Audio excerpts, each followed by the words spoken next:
നമസ്കാരം കൂട്ടുകാരെ, നിങ്ങൾക്ക് ഫിഷക്കാരനെ ഇഷ്ടമാണോ? ഫിഷക്കാരെന്ന് പറയുമ്പോൾ പലർക്കും അറപ്പും വറപ്പുമാണ്. ഒരാളുണ്ട്, ഫിഷക്കാരനെയും കുഷ്ഠരോഗികളെയും ഇഷ്ടമുള്ള ഒരാളുണ്ട്. മറ്റാരുമല്ല, നമ്മളുടെ രക്ഷകനായ യേശു. ഞാൻ ഇന്ന് ഒരു ഫിഷക്കാരന്റെ കഥ പറയാൻ പോകുന്നു. ഒരു സമയത്ത് ഈശോ ജെറീക്കോയിലോട്ട് പുറപ്പെടുമ്പോൾ ധാരാളം ആൾക്കാർ യേശുവിന്റെ ചുറ്റും കൂടി. ആ സമയത്ത് തിമയോസിന്റെ പുത്രൻ ബർത്തമയോസ് ഫിഷ് ചെയ്തുകൊണ്ടിരിക്കുവായിരുന്നു.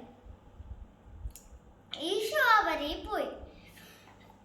ബർത്തമയോസ് അത് അറിഞ്ഞപ്പോൾ, ദാവീദിന്റെ പുത്രനായ യേശുവേ, എന്നിൽ കനിയണമേ വിളിച്ചു പറഞ്ഞു. പലരും അവനെ വഴക്ക് പറഞ്ഞു.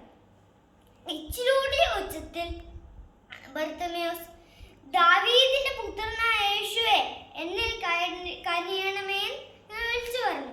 യേശു ആ നിമിഷം നിന്നിട്ട് പറഞ്ഞു, അവനെ ഇങ്ങോട്ട് കൊണ്ടുവരാൻ. അപ്പം മറ്റുള്ളവർ പറഞ്ഞു അവനോട്, ഈശോ നിന്നെ വിളിക്കുന്നു. അതറിഞ്ഞപ്പോൾ ബർത്തമയോസ് അവന്റെ പുറംകുപ്പായം ദൂരെ എറിഞ്ഞ് യേശുവിന്റെ അടുത്ത് ഓടിച്ചെന്നു. യേശു പറഞ്ഞു, എന്താ നിനക്ക് ചെയ്തരണ്ടേ?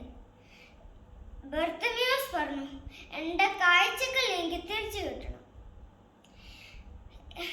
യേശു പറഞ്ഞു, നിന്റെ വിശ്വാസം നിന്നെ അനുകരിച്ചിട്ടുണ്ട്.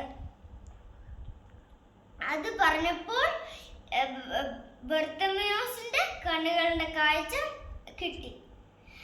അങ്ങനെ ബർത്തമയോസ് ഈശോയുടെ കൂടെ പോയി. നമുക്കും ഈശോയുടെ കൂടെ പോകാം. നന്ദി, നമസ്കാരം.